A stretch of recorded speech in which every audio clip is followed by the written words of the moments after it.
Hello student, welcome back to my channel Samrat academy. Student, अगर आप हिंदी का पेपर देने को और हिंदी के पेपर में महाकवि सूरदास जी का जीवन परिचय लिखने के लिए दे दे तो कैसे लिखोगे? और मेरे प्यार बच्चों 100% देगा ही देगा। लेकिन मेरे प्यार बच्चों, यूट्यूब पे बहुत सारे वीडियो आपने देखा होगा सूरदास जी का जीवन परिचय का, लेकिन वो इतना डिफिकल्ट है कि आप याद कर ही नहीं पाओगे। जो किताब में दिया है सेम टू सेम वही छपवा दिए हैं लोग। तो इससे बेहतर है कि आप लोग किताब से ही याद कर लो।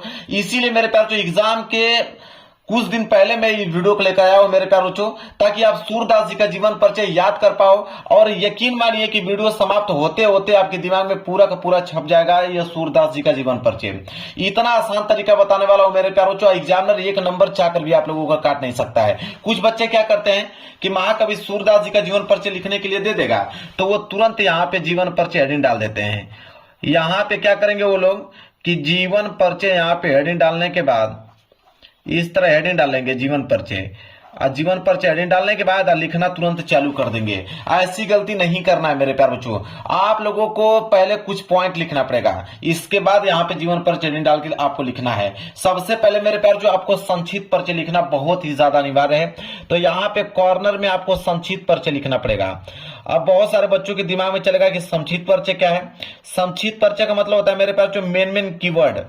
मेन कीवर्ड मेरे प्यारे बच्चों, जैसे उनका नाम हुआ, माता का नाम, पिता का नाम, इस तरह का जो मेन कीवर्ड है जो कि एग्जामिनर देखकर नंबर देता है, ये लिखना बहुत ही ज्यादा कंपलसरी है मेरे प्यारे बच्चों। संक्षिप्त परिचय लिखने के बाद इसके नीचे आप स्केल की सहायता से अंडरलाइनिंग कर दीजिए।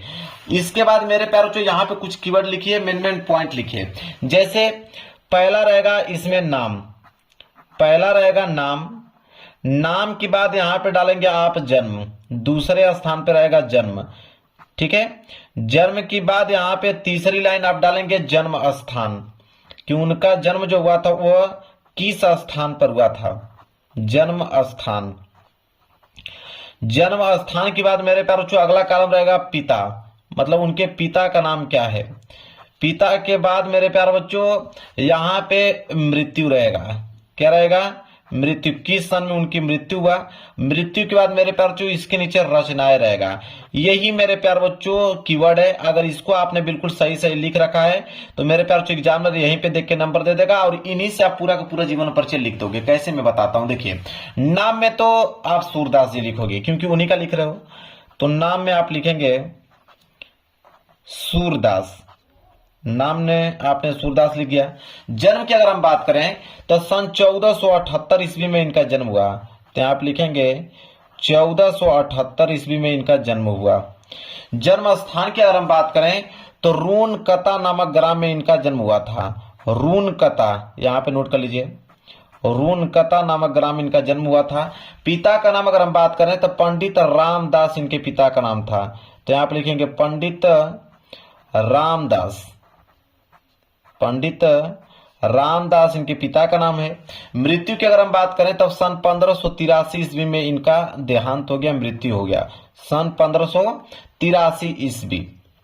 इसके बाद रचनाएं की अगर हम बात करें तो इनकी महत्वपूर्ण रचनाएं कौन कौन सी हैं, जैसे सूरसागर, सूरसागर, सूरसागर, और इसके बाद आपका साहित्य लहरी, तो इसके नीचे आप लिख दीजिए यहाँ पे साहित्य लहरी। दो ही आपको लिखना है रचना, ठीक है, क्योंकि 2 नंबर रचना पे मिलता है, साहित्य लहरी।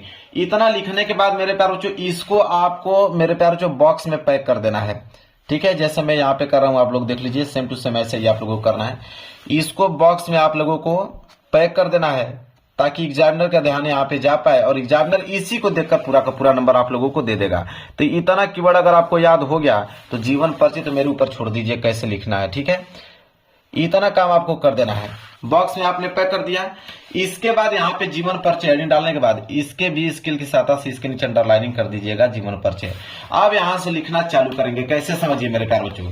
सबसे पहले नाम से स्टार्ट करेंगे, नाम फिर जन्म, मतलब नाम में लिखेंगे कि महाकवि सूरदास जी का जन्म सन 1478 ईस्वी में हुआ था, तो यहां पे लिखेंगे कि महाकवि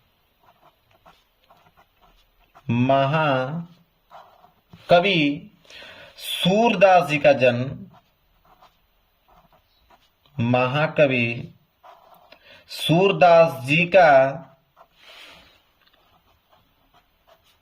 सूरदास जी का जन्म, अब जन्म को आपको ब्लैक पेन से लिखना है, इतना याद रखिए। जन्म जब हुआ था 1478 में, तो इसको ब्लैक पेन से आपको लिखना है कि जन्म जो हुआ था 1478 ईस्वी में हुआ था, 1478 ईस्वी में हुआ था। देखिए कुछ भी याद करने के लिए बोला हूं नहीं, बिल्कुल जो हमने यहाँ बॉक्स बनाया उसी से लिख रहा हूं। तो महाकवि सूरदास जी का जन्म सन 1478 ईस्वी में हुआ था। कहां पे हुआ था? रूनकता नामक ग्राम में था। आप लिखोगे, इसको भी ब्लैक पेन से लिखिए कि रूनकता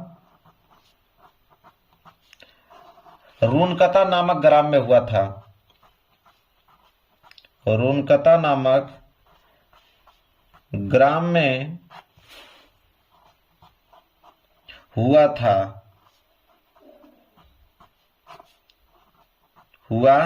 था इसके बाद खड़ी पाई डाल देंगे, ठीक है।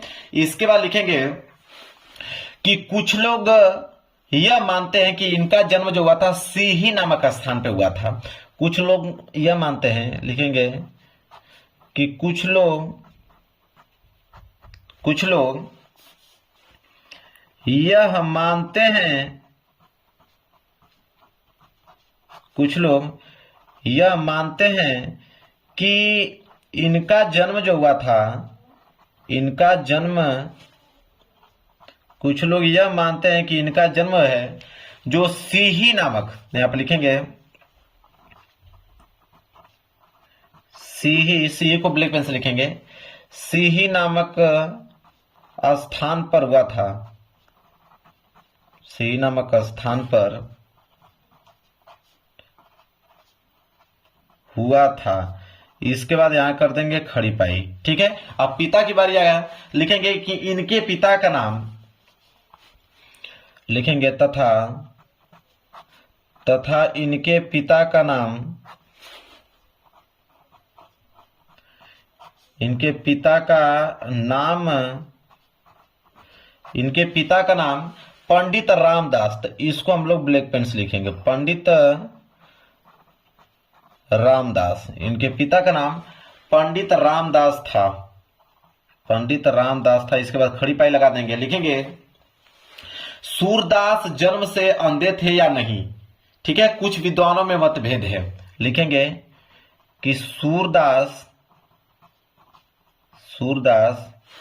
अंधे थे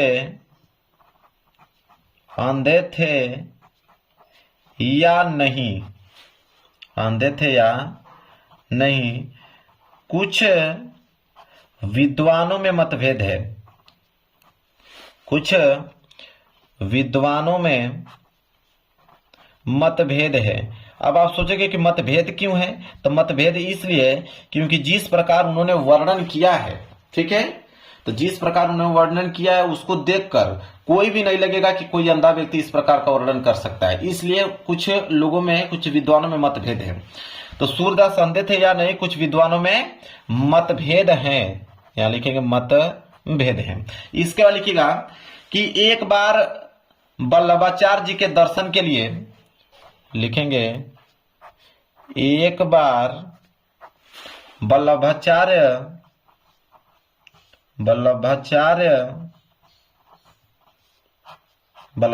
जी के दर्शन के लिए, चार्य जी के दर्शन के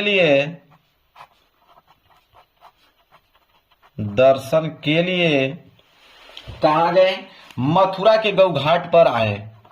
दर्शन के लिए मथुरा के गौ घाट, मथुरा के गौ घाट पर आए। किसके दर्शन के लिए? वल्लभाचार्य के दर्शन के लिए आए।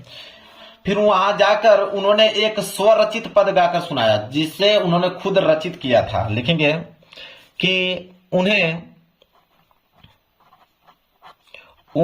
एक स्वरचित पद गाकर सुनाया, स्वरचित पद गाकर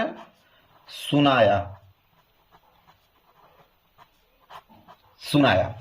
लिखेंगे कि उसी समय वल्लभाचार्य ने उनको अपना शिष्य बना लिया। उसी समय जब उन्होंने पद सुनाया तो उसी समय वल्लभाचार्य ने उन्हें अपना शिष्य बना लिया, उन्हें अपना शिष्य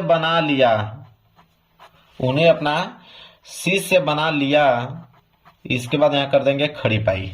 ठीक है, इसके बाद काम हो गया। लिखेंगे सूरदास जी की मृत्यु। अगला पॉइंट लिख देंगे कि सूरदास जी की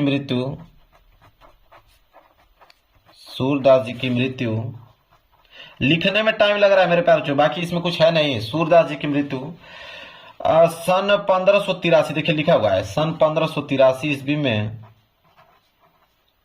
सन 1583 ईस्वी में कहां पे हुआ था? पारसौली में हुआ था। इसको भी ब्लैक पेन से लिख दीजिए। कहां हुआ? पारसौली नामक ग्राम में हुआ था। पारसौली नामक ग्राम में हुआ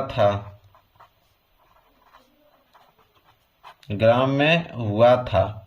इसके बाद कर दीजिए यहां पे खड़ी पाई। अब मेरे प्यार जो रचनाएं बच गया, तो रचनाएं यहां पीछे लिख सकते हैं एक लाइन में, या तो यहां पे अगर थोड़ा सा जगह बना है तो आप यहीं पे लिख दीजिएगा, कोई दिक्कत नहीं है। रचनाएं की अगर हम बात करें तो रचनाएं इनकी है सूरसागर,